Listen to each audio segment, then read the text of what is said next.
Hi, everyone. Very nice to see you guys, and it's really cool to have a live audience when we're so used to just being in our showroom. So this is really exciting. I want to introduce myself. I am the owner and founder of Tibi, and we're so excited to be here at SCAD.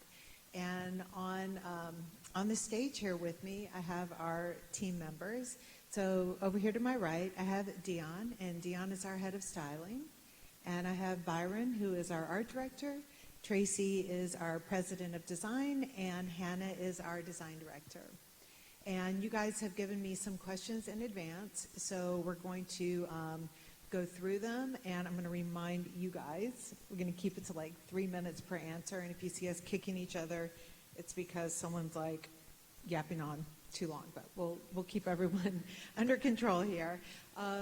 So what I'm going to do is I'm going to start out with one of the first questions because I think it's going to provide a really good framework for all of our answers today. But Brianna Hansen, who is a junior, asked us, what is the most important skill that a potential candidate should have on their resume?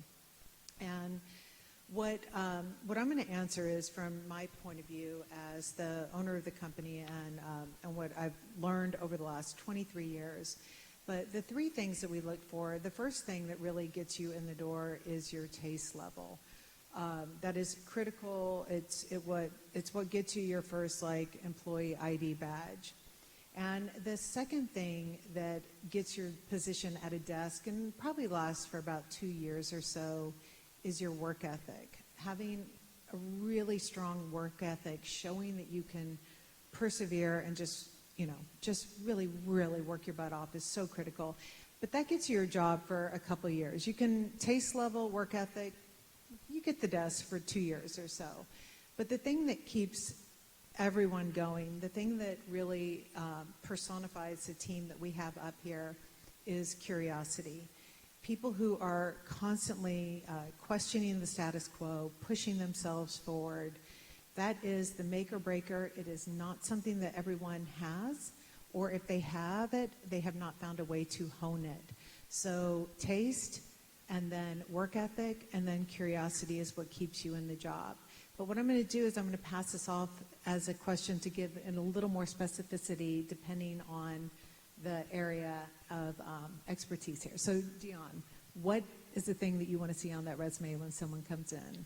Well, I just want to see flexibility. I want to be able to see someone who can wear multiple hats and really just step in where needed.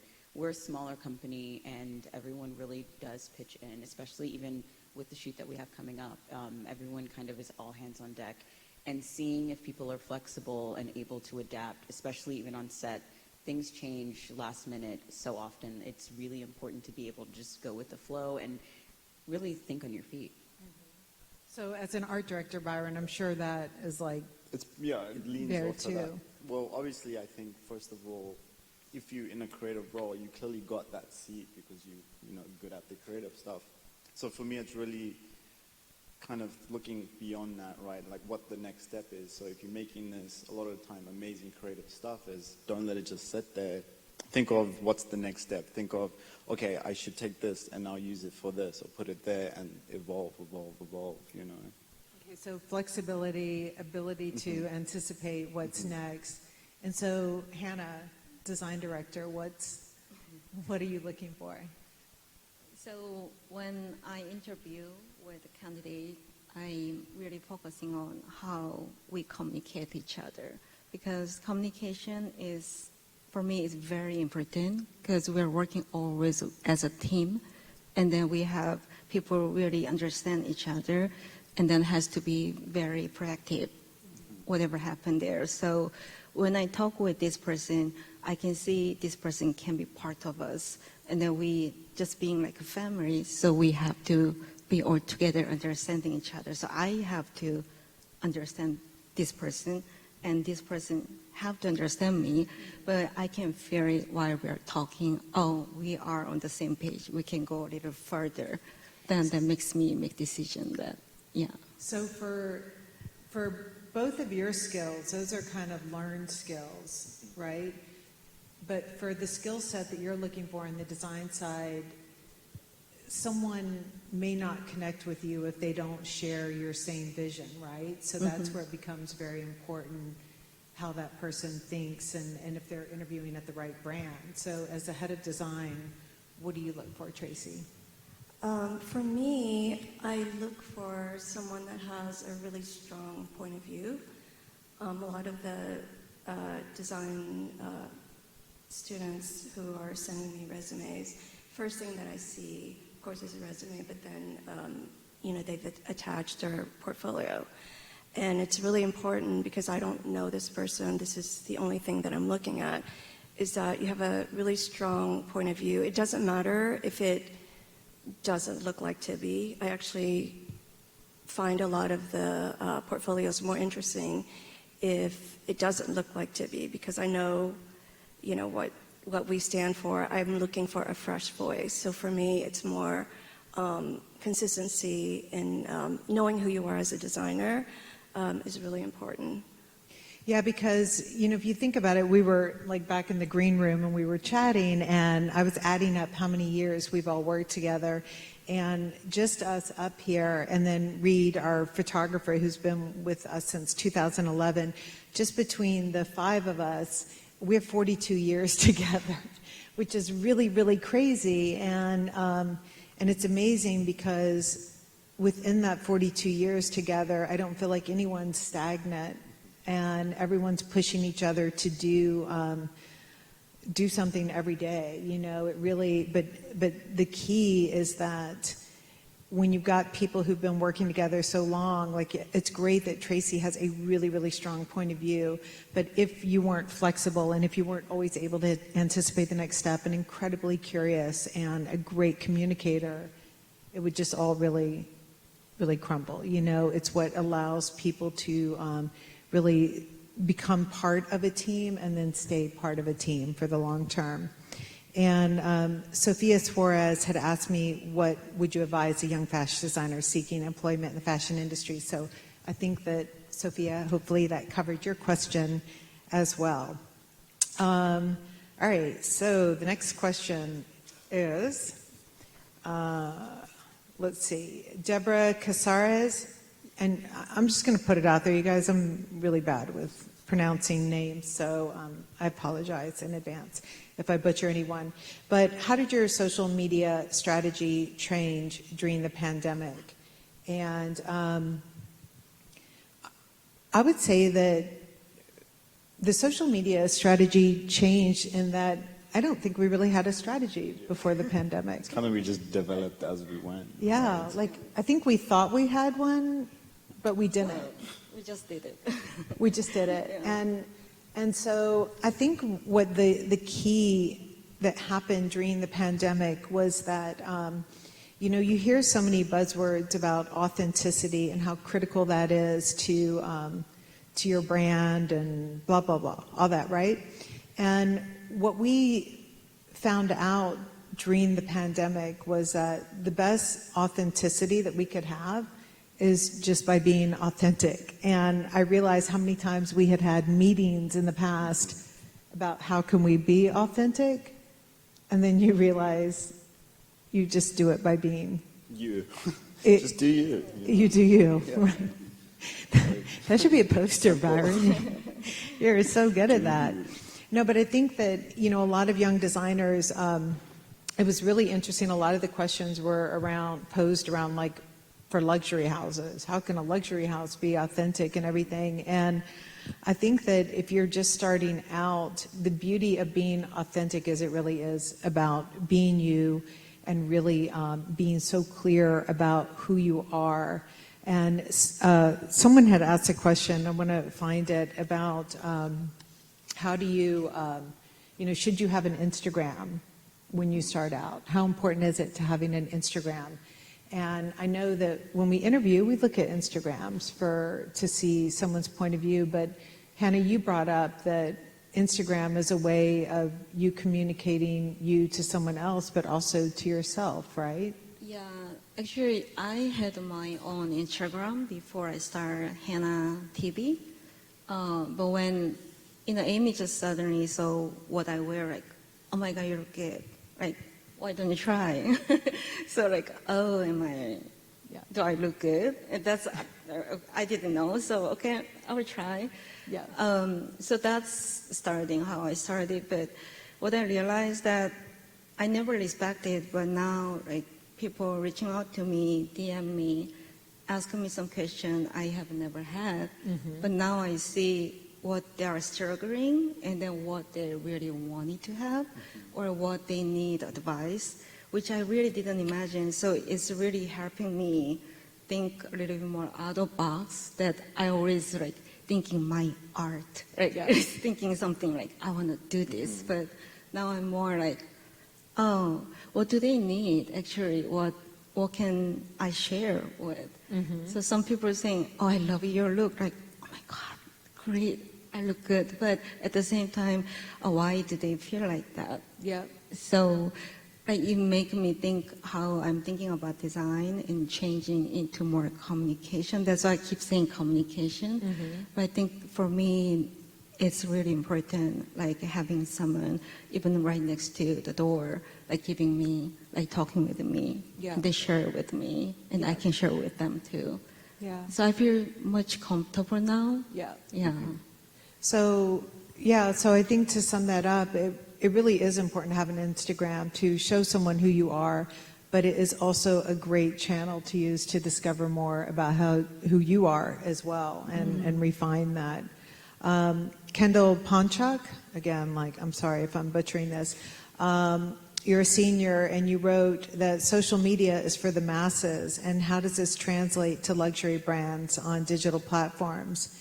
And I think that what's interesting to think about is social media is for the masses. I mean, I Googled this right beforehand. I don't know this off the top of my head, but over 1 billion people use Instagram in a month. So, I mean, that's about as mass as it can get, right? So when you are speaking to such a broad, huge swath of people, the most important thing that you can do is to have a very distinct point of view. And I know, Byron, as an art director, you're really charged with making sure that that point of view is coming across all the time, right? Right, exactly. So I think even, just the world we live in today, although it's for the masses, the more and more you see is how people are storytelling, in their social media or whatever platform it is. So it's not even, I think the cadence has changed since the pandemic so much, where it's not about, this uniform way to say, oh, this is what I'm going to post and this is what I'm going to talk about, but it's almost like a switch to the individual and saying, oh, this is the story I want to tell. This is how I want to tell it, and this is how I want to use Instagram to tell it, or TikTok, or Twitter, or whatever. So I think even, just finding your point of view, what works for you, might not work for Amy, or might not work for Dion, but if it works for you, go with it. Have confidence and just believe in it, So that's pretty much what we do for our strategy with, for Tibi is, something that we really feel that is right, like examples, like even our TikTok that we're trying to figure out is something like we love humor and we love, all types of things, but scripted material doesn't feel right with us because we're such a natural in the flow, in sync of a brand. So even doing it, you're like, oh, this feels like, not us. And that's like, you need to like let your gut just, listen to it and say like, well, maybe this doesn't feel like me, so what should I be doing, in that first place? Yeah, it really, and this goes back to the curiosity thing, because a lot of people, I think, get a little confused about what the definition of curiosity is, but it's that constant, like, reassessing of yourself and what it is that you're feeling and whether or not it's right. And Tracy, we were talking earlier about just even how we think about things that we're interested in from a design perspective, and the process for how when you come in my office and it's never about like, oh, it's about red this season. It's about like, is this really interesting to you? Like, how does that like play a role in what you're looking at design? I think it's really important as a designer not to just look at clothing. I think it's important to always be turned on. You can be inspired by anything. And so anytime, I'm always capturing images, I always take photos. It's important for you to be curious, to always kind of just be looking around, because you never know what inspires you. It could be anything. And Amy and I are constantly sending each other emails over the weekend, and and I always save every email that we have if it's an image, because you never know in the future. You can remember back, oh, let me look back at my emails, and I remember this image that I had, and you go back and look. And my husband's always, I drive him crazy because I never throw anything away, because you never know, and my office is like a mess because I just, there's all these images that somehow I always go back to. It could be 6 months ago, it could be like 5 years ago. But as a designer, I encourage you to always be curious, and to not limit yourself to just looking at clothing. You can be inspired by so many different things. Mm-hmm. And so I think that curiosity helps you recognize when you actually are inspired, because a lot of people just simply don't recognize it when it's happening. So Emiliana Simon, who's a senior, she asked, how has social media changed the way you market the brand, and has it changed your brand image? And Dion, we were talking about that because, No, it hasn't really changed our brand image. I think that we've just have a new avenue as to how we are conveying that to our consumer. Instagram is a free focus group for us. We get to really communicate directly with the people who are shopping our product, and also even the retailers who buy from us as well.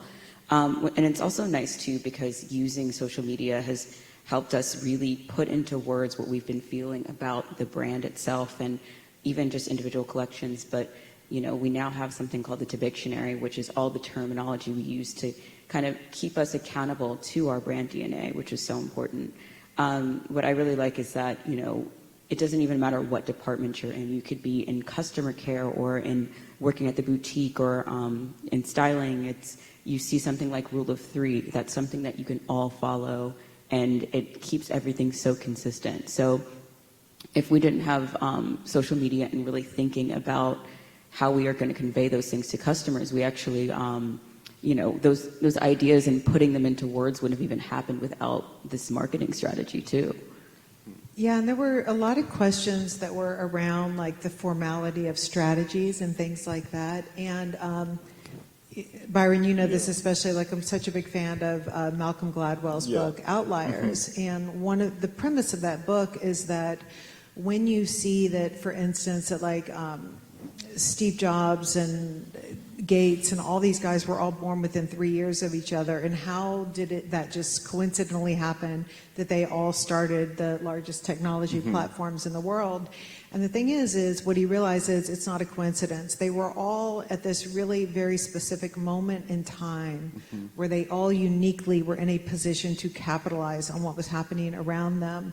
And I think what is really exciting for design students right now is you were in such a seismic shift of a moment in time. And when we talk about this shift in strategy here, we could have never planned this out on paper. And it's crazy that Instagram alone became our tool for communication when we were all in our apartments. And it goes back to my first point where no one knows where we're going. So just social media is crazy to the point of even what we're doing today, that beyond whoever's in the audience, you don't know who's looking at you. And it goes beyond what you're trying to do with the technology you have now, but how do you pioneer what you're going to do for it later, Yeah, because when you guys think, I do believe in planning. I think it's good to kind of write out, where do you want to end up? What do you want to be? But you don't have to get so tied up with all the specificity around it. I mean, the reality is that you guys are one individual, or if you're starting out with a small group of people, you really can be much more fluid in your approach. And if you are working for a large company, the great thing is large companies right now are spending hundreds of millions of dollars working with consultants to figure out how to be authentic, right? So being authentic it really is a shortcut.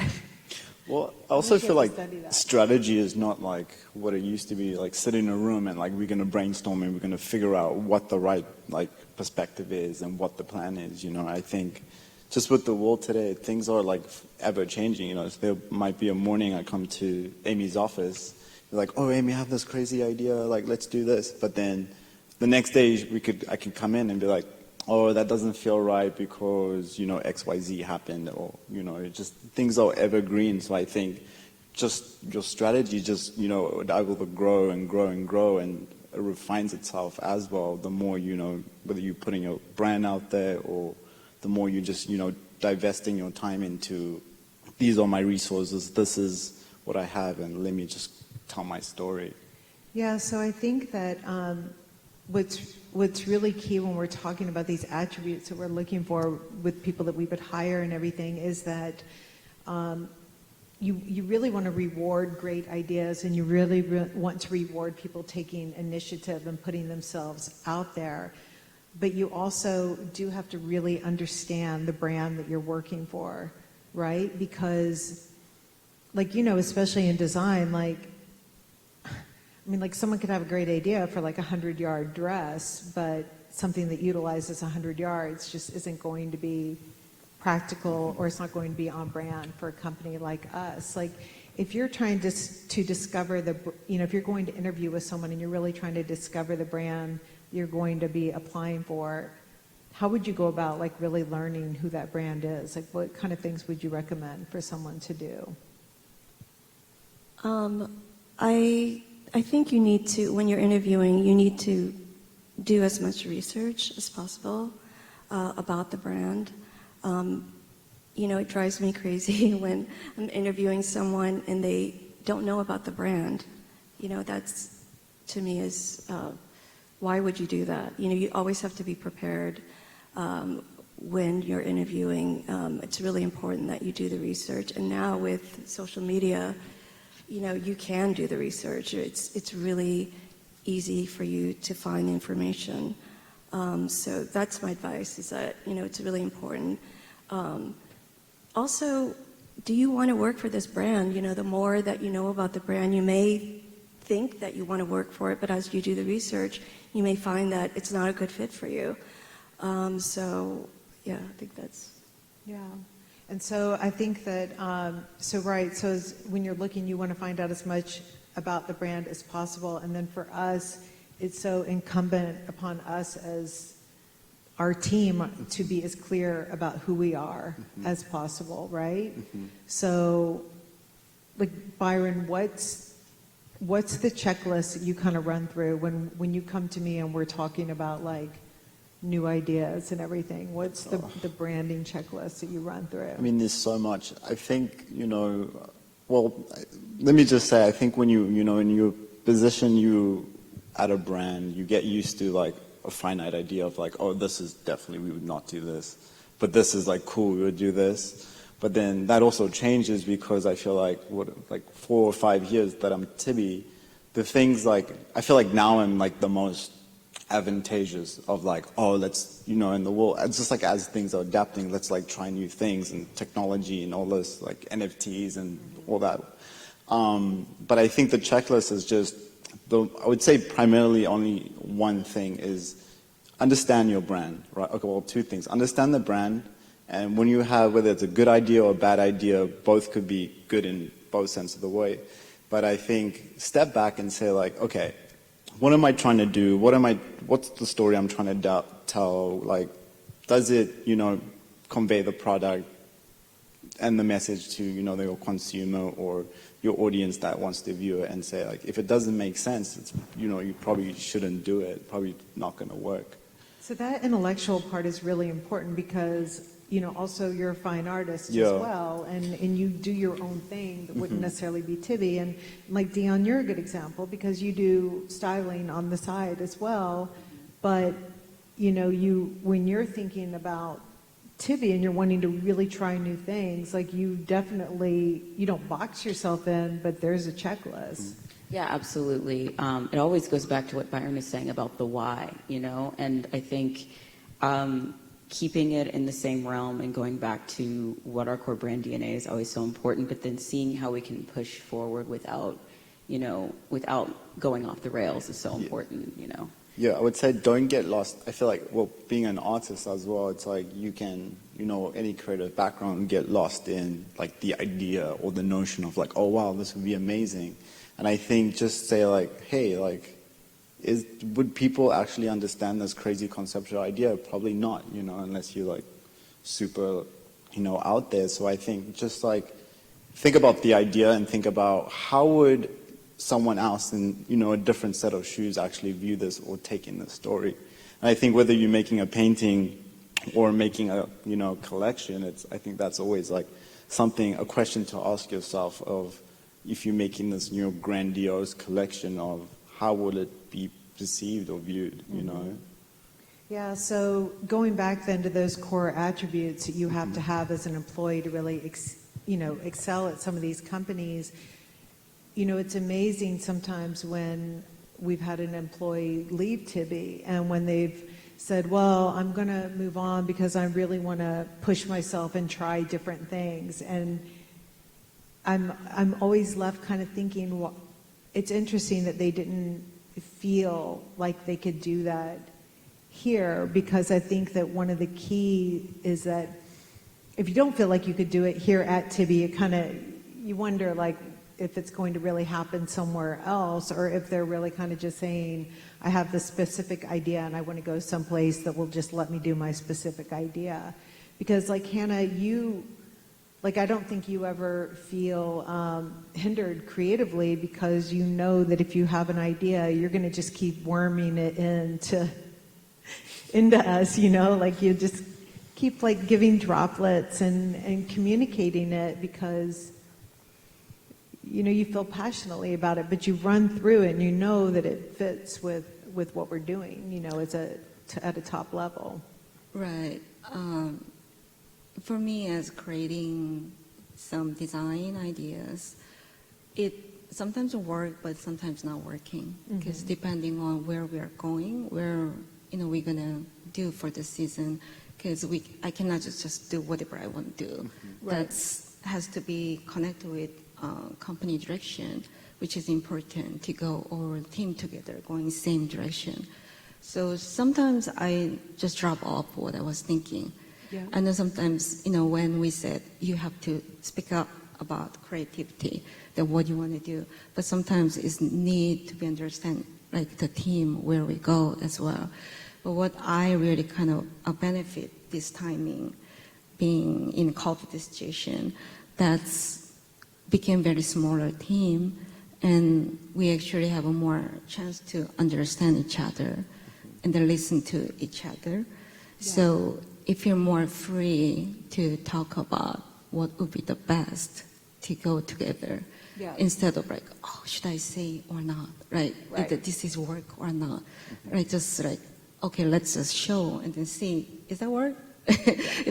Well, and so like to that, I'm going to put Tracy on the spot now with a question I've come up with, but I think that for any fashion design students, they'll find this very relevant. But so for me, like as the owner of the company, right, like, okay, I'll be honest, like usually I do get my way if I really want it, right? But so how do you sneak ideas in on me when you know that maybe I'm going to not love it at first? Well, I think I'm really lucky because Amy's pretty open-minded. I think it's really important to experiment. I think even if it's something that, always think outside the box. I think it's important to understand the brand, but if I would just stay status quo, the brand would never move forward. And so it's really important to always try something new, even if it doesn't work, because oftentimes it doesn't work. And how often does it not work? I would say 50% of the time it doesn't work, but I never throw anything away. It drives Amy crazy, but I have racks It of drives my husband more old, crazy, I mean, to be old honest. samples that didn't work, but Environment. there was something about it that was interesting to me. And you know what? I know so many times where we've gone back years later and said, okay, this feels right now. And so I think, I'm really lucky because you are open-minded, and I always say, let's try it. You never know. So we try it, and what we do with every collection is we try it on, and I think we all have different styles, and we're all different sizes. We all put on the clothes and see how we feel in it, and it's a collaboration. A lot of the styles change. We tweak it. Something works, something doesn't work. And, sometimes it doesn't work. And sometimes I'll just beg Amy and say, you know what, please, I really, really believe in this. Or Hannah really believes in this. And it really is a team effort. And so, yeah, I don't know if I... No, I think that's great. And I would say that I am open-minded, but to an extent. And now, at some point when you're working with people, as you grow in your career and you become a team leader and everything, sometimes it's not so much about being open-minded, but just making sure that you trust the people that you've hired. And so I think sometimes when Tracy comes in with something, I really may not like it at all. I'm going to be honest, right? Of course, but I've had so many situations where I have felt that way, and then I've been proven wrong. And same with you, Dion, where you just trust me. Yeah, there are times when you're like, I don't know how I feel about that with that dress. And I'm like, okay, just once you see it on the model, you might feel differently, things like that. Well, and I think too that I'm going to answer this in the context of this question, because Samantha Pritchard, who's a senior, asked, has it been more difficult to maintain a consistent brand image as more people go virtual post-COVID? And one point to that, just about a consistent brand image, is that,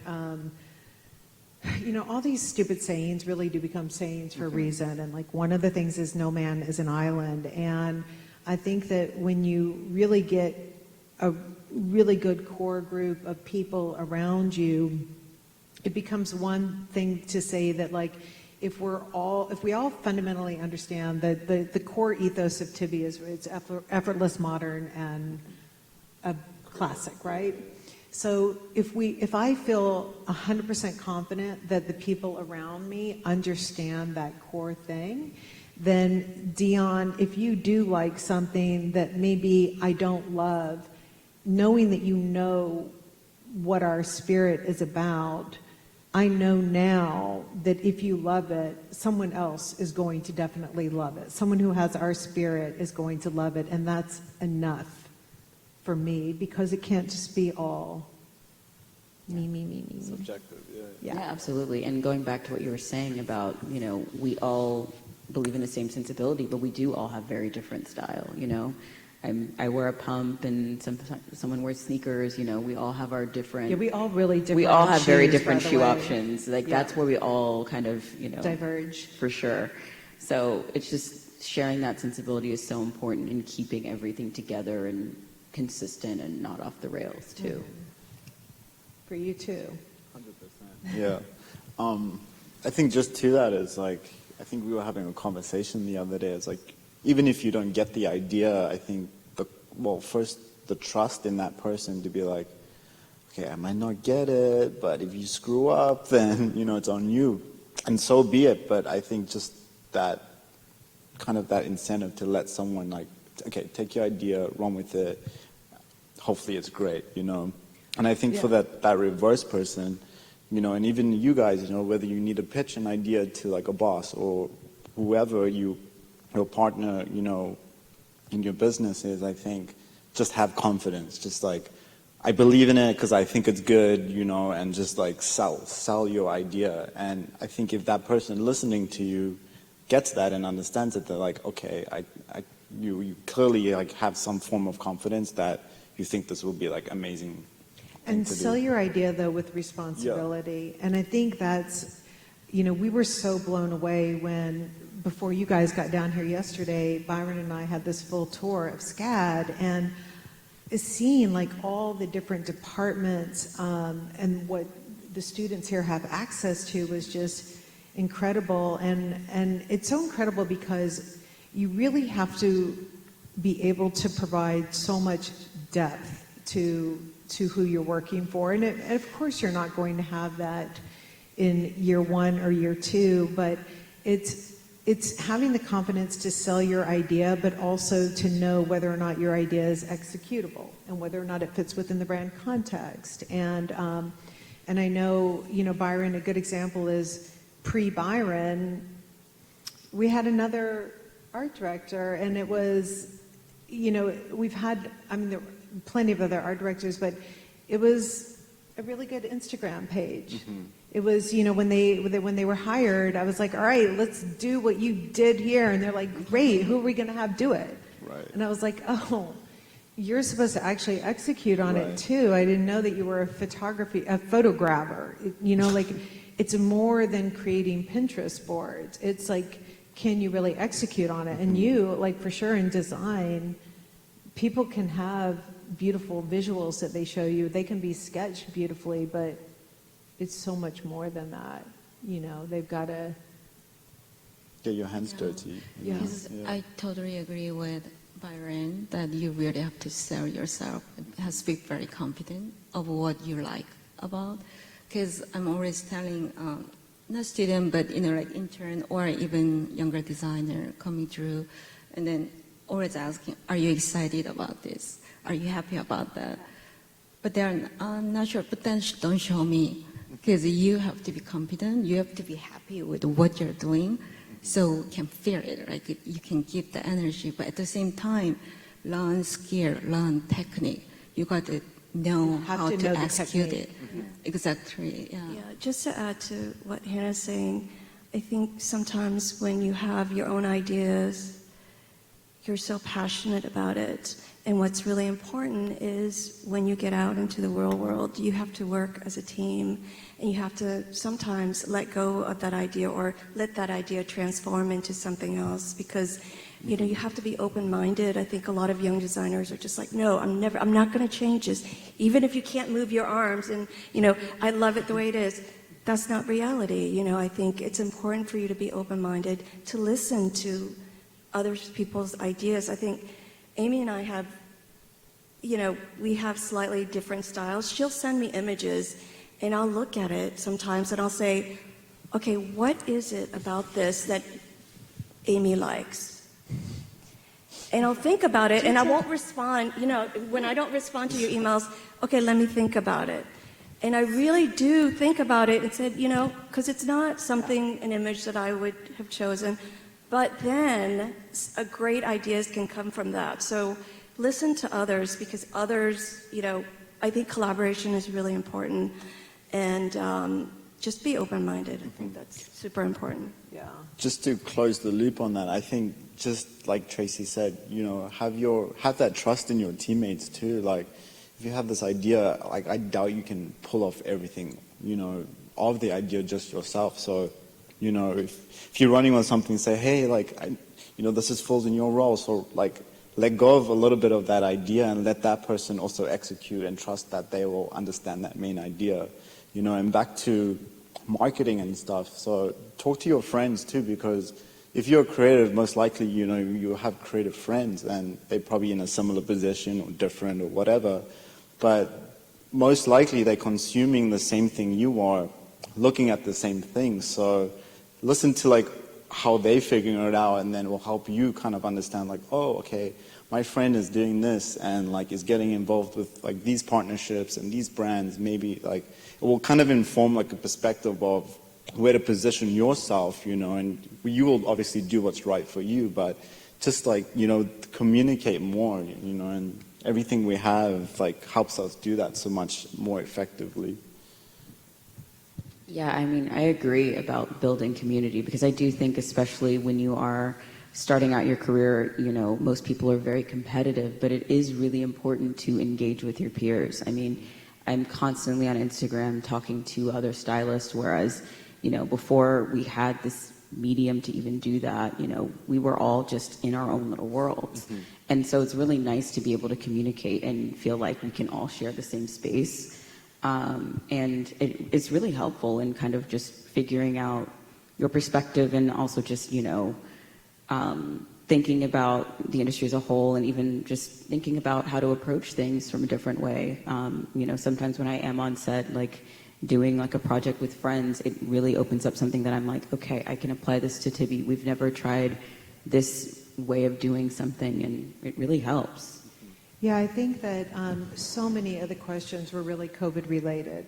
How has COVID changed your business? And so when I was talking about the Malcolm Gladwell outliers example, what I really believe is so fundamental for companies nowadays is that, when I introduced everyone by their specific jobs, the reality is there's very little specificity in our jobs. Like the job definitions are more about who owns the real accountability for the area, but every single person's job up here overlaps. And so, when a lot of things that new employees always ask are like, I need a job description. And then they ask, I need a job description, and I need, their expectation is I want the 50 things that I'm going to be working on. And then it's those 50 things. And then it's no more, no less. If you change it, then their job has been changed. And the reality is the new job description is taste, curiosity, competent, skill set, ability to go with the flow, flexibility. That's the job description. And so, when COVID happened and we realized that we had to really strip back, as a company, we went from 80 employees to 39. And we realized there were just 3 kind of macro jobs in our company. It was make a product, produce a product, and ship the product. And then everyone was responsible for selling the product. Everyone. And selling meant creating the content around it. And so even for this last collection, Hannah, you ended up making all the jewelry. You literally hand knit the hats. You crocheted collars from home. Everyone had such a real, very hands-on moment in this. And which is kind of cool, because I feel like it's a new Renaissance thing. Just hands coming back into thing, right? It's Yes. The pandemic slowed down how fast we live. And if you leave a place because it's not inspiring to you, a lot of times I ask people, you really need to dig into yourself to find why you're not pushing yourself, because I don't think Tibi is unique, and that there are other companies too that really want people to do their best, constantly push. It's just people have a hard time separating what's the physical job description versus how far can I push things. I think just to add to what Amy said, I think as a young person who is going into the first job, I encourage you to do more than what is asked of you. If you just are doing your job, then it's fine. But I found that, when I was an assistant designer, my job was basically to do all the paperwork. I didn't sketch at all. And in my free time, I would sketch. And I would show my, designer hundreds of sketches. And one day, she picked one of them. So I think that if you just wait for things to come to you, they're probably not going to come to you. Do more than what is asked, and be curious. Just because I work in design does not mean my job is just to sketch all day. It's really important that you share ideas with other people and just not really think within just your box. And again, we have hired so many interns because we see their work ethic, and we can see that they're part of the team. They can become part of the team. and they've shown more than what is expected of them. And so I really encourage all the interns, like, really take your internships seriously. It's not just about, the checklist. It's like, do more than what is asked. And we see it. We definitely see it. And we oftentimes hire our interns. So those internships are really, really a good way for you to show what you can do. Yeah, how many interns leave without a letter of recommendation? I'm amazed that, I'm like, hey, where did Sally go? And they're like, oh, she was done with her internship. I'm like, damn, she was good, but I'm not going to remember her name in 2 months. And like, I wish she had, like, be bold and go ask for that recommendation letter and everything, right? Like, don't just leave in the night. Yeah, absolutely. I think, especially with the internships, yes, going above and beyond is great too. But also, I think it's nice too, because even if we aren't looking for that position, these people are still on our minds years later as well. Because if you leave a lasting impression from work ethic and trying to wear multiple hats, and even just trying to learn from multiple departments too, I like seeing people that can step in anywhere. Not just saying, oh, I just want to do marketing. It's also like, oh, I want to like see what they're doing over here. I can help Tracy today. I can help Byron tomorrow. Like, that's really what stands out. Mm-hmm. So Rachel Deerdorf, Senior says, how do you continue to excite young consumers in the fast-paced social media world? Content. You change. Yeah, content and change. Like, I think that, it's funny, a lot of people talk about companies as if like a company was a piece of paper.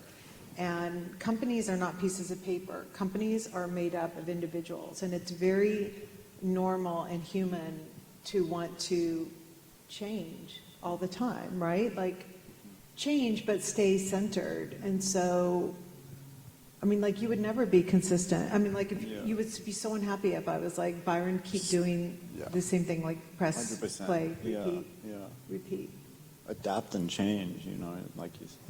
Yeah, it's really about following, because, I don't think you would still be here if you had to still do like the same dress from, like, when we had the off-the-shoulder top, which was a huge success. Like, we killed that ourselves because we knew that we wanted to change, right? It's about listening to what you want.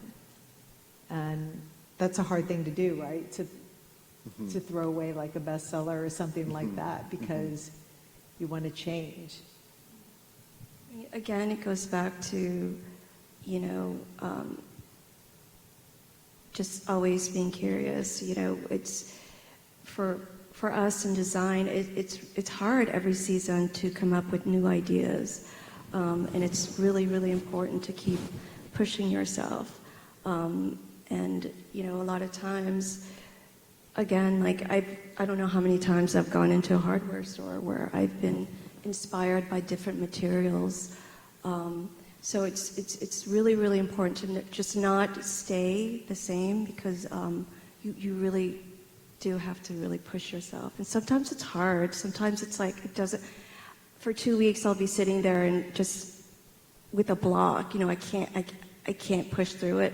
But then all of a sudden, in like one weekend, I can design the collection or come up with a concept for the collection. And it's just really, really important for you to just, sometimes you just maybe need to step away and go to a museum or, do something to inspire you. Because it's not, again, like, don't just look at clothing. I think it's super important. Yeah, Hannah, you're really good at stepping outside of your world to find that inspiration. Yeah, in other way, I'm actually, honestly, very hard time to find inspiration from other designers. Yeah, it's really hard for me to go their way. So, I don't know, for me, as a designer, hands work is very important. When I sketch, right? It's something coming out without knowing what's gonna be. So that's part of me, I think. It just, I have to work with my hand. I have to do something, even though, the technology is great, but I might be behind. Yeah. But still, I want to use my hand to do something, and then to find the new one. And even cutting the muslin, put on the dress form, and then just do quick mock-up, and something make me like, oh, there is something new here. Yeah. But then how I gonna wear with this? How I gonna put on my clothing?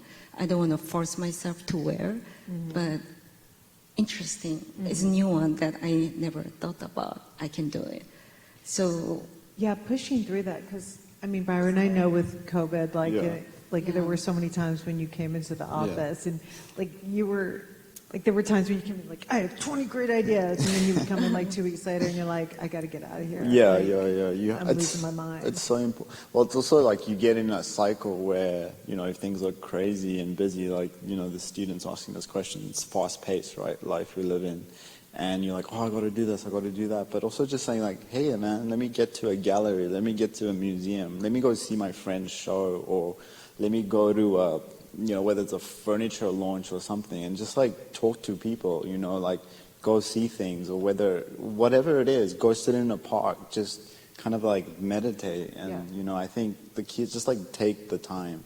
You don't I know we live in a quick, world, but take time for yourself. Like, you don't have to feel like you have to rush through all these things, and I think there's no such thing as like a lack of inspiration. There's so much cool stuff happening, in the world today with artists and creatives. It's crazy. Totally. So Alicia Avanzo, a junior, asked, is social media marketing financially effective for luxury brands? No. No, it's not. It's just not. It's not, because it is like sipping from a fire hose. It will just like I said, there's a billion people going on to Instagram, and to try to pay to find the people to have a meaningful conversation with is really, really difficult.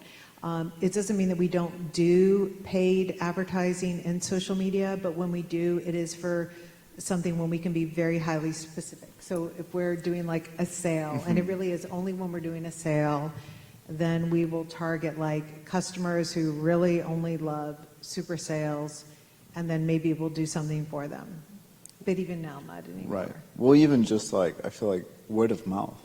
It's word of mouth. Just like, like I've had friends or people that I meet, and they're like, oh, you work for Tibi, blah, blah, blah. I'm like, oh, I see that brand. Oh, it looks cool. Should I be wearing it? I'm like, yeah, and it's just like, talk to people, like, don't be shy. And I think even like out of this pandemic, it's like, there's this introverted, we've been so introverted, it's like, come out and. Yeah, really, really just take stock of what you're good at, what you are really passionate about. I mean, when you think about how many of those like big D2C brands, like Everlane, like just, those are brands that just, they've got this 20-year horizon where they're really comfortable spending $100 million a year on paid marketing, and they're really, like, they keep ending up nowhere. And I think it's really understanding, where do you want to play, and what's the information, what do you want to glean from companies that's going to be important from you? And there were a lot of questions about, what was the really big impact of Tibi, like financially and everything. And we're, to be straight up, we're 1/3 the sales that we were before the pandemic. And I wouldn't want it any other way. And it doesn't mean we're off the hook for growing sales, because we still have to do that, okay? And salespeople back in New York, we still have to have sales, way important. We have to keep the lights on and more. But we don't need to be what we thought we had to be at the time. And it really is rediscovering like what is best for you. And what is best for you might be something different, much smaller. Well, it's also different. Be conscious of where you're going to spend your money at. So if you have dollars to put on the big, billboard in Soho, if you think that works for you and it works for you, great. But don't feel like you need to do that, or even just do paid ads on social. It's just, there's so many different ways to just do things differently right now. Well, and even there were a lot of questions on sustainability and how important that is to us. And Dion, first of all, from you, just because you really do run your own social media account as well, and you know, like, that's brought up all the time. It is really important to people. All the time, and especially now because there's, so much mistrust in the industry from a lot of people when it comes to sustainability. But I really appreciate that our brand has such a pragmatic approach to sustainability that comes from the design level, but also even the way that we teach our customers about how to wear the clothes and how to keep them forever is also a part of sustainability that's important too. It's not just about where this was sourced from this farm. It's also about, we don't want you to keep buying the same blazer every season. We want you to, get those fundamental pieces in your wardrobe and then keep building on it. We want people to just approach the way that they shop differently so that, there's not all these clothes ending up at these places that are, sold off in landfills and piles. Like, we don't want that. And we also don't want you to, waste money when you're shopping too. We want you to have a wardrobe that you like and feel good in and stop buying crap. Like, that's what we want. So that's one way we approach sustainability. And then obviously in the design level, we have so many, amazing factories that we work with too. Well, and that's the thing too, when you have this really smaller team that's so connected all the time, like, you realize then from a social media point of view how you can connect these messages to really tell the story. So when you're talking about sustainability and how we don't want people to buy crap and we want them to be able to wear their clothing, that's always been the first thing that we talk about when we're designing. You're always asking, where are we wearing this? How are we going to wear it? Do I want to wear it?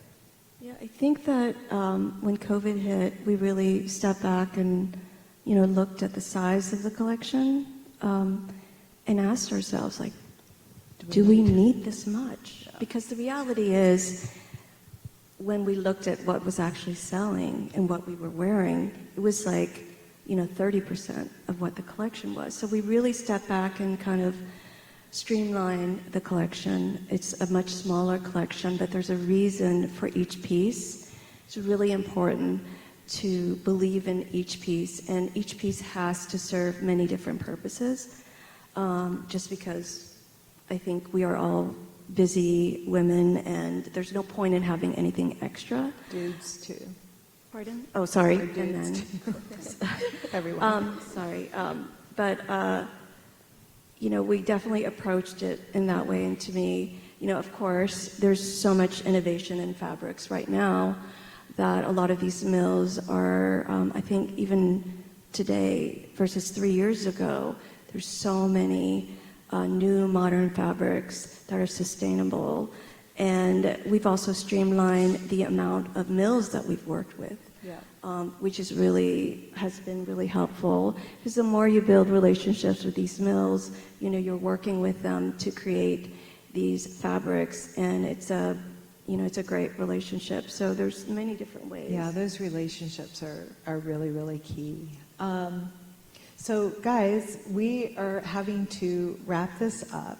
So I just want to, I want to say, and then I want you guys to give your parting words as well, but I think that, what I really, really encourage you guys to do is, again, read, stay so curious. Don't just read about fashion, and do not just read fashion periodicals. You read all the news periodicals. You read things that you agree with. You read things that you don't agree with. Just stay super informed, constantly be like triggering your brain. I think that from a fashion point of view, I'm up here speaking for someone who has been around now in the industry for 23 years. And when I started this line in 1997, I was amazed looking back and thinking, holy shit, I am in an industry that hasn't changed for like 50 years. I was looking at businesses from the 50s. I'm like, they look just like 1997. And then all of a sudden it was like 2016, and I'm like, all the businesses still look the same, only there's fast fashion. And then like by 2019, I'm like, all these businesses look exactly the same, only there is so much more stuff out there. So it is now 2021, and the business looks completely different than it ever has before. And so what that means is that there really is not going to be a periodical, a textbook, or anything that is going to be your blueprint for the future. This is here for everyone to really write for themselves. And the best thing that you can do is create a world around you that is pragmatic, it makes sense, and if you do that and you get up and every day you do something to further yourself, then you will find yourself like in the place where you want to be. And I just, I think it is a really exciting time, and I would love for you guys within those specific accountable areas for you, and I'm sorry I didn't ask you this ahead of time to give you time to think, but like, Dion, what are you most excited about in styling? I'm really excited about the fact that everyone is kind of in the same place. We have all had this shared experience over the past year, and what's nice around about the world. Yeah, around the world. It's crazy. And so what I'm looking forward to is just a return to personal style, because I felt like with a lot of social media, it was like everyone kind of was doing some of the same things. It was kind of like, you know, everyone had this like perfectly curated beige thing happening, but people are so excited to leave their homes and go on vacation and just show up for their lives looking good. And that makes me happy because I get to walk around and be like, okay, I approve of those shoes.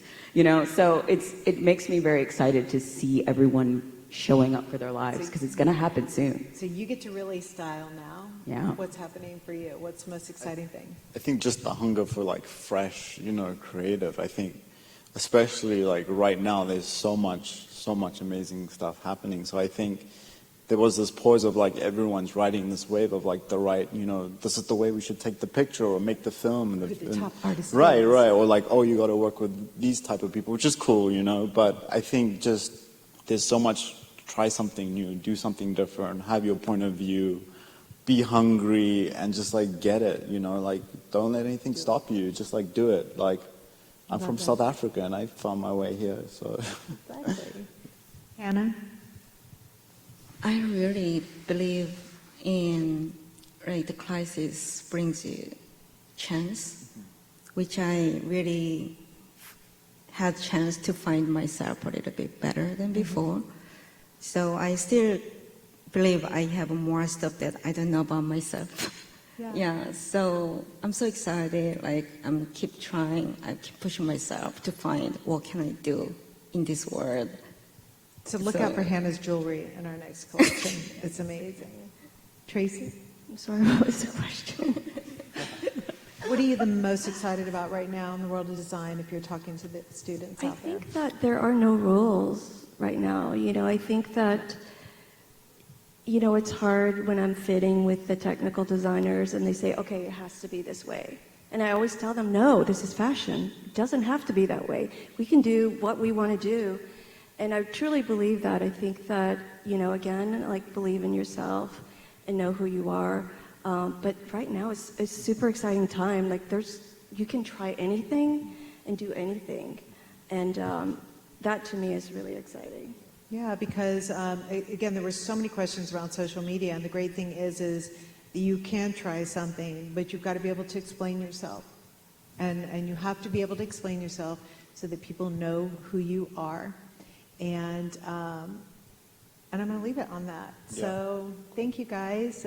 This was a nice departure because Dion and I did not have to put on any clothes at all. We didn't have to change clothes. Next week. So thank you. Bye. Thank you guys.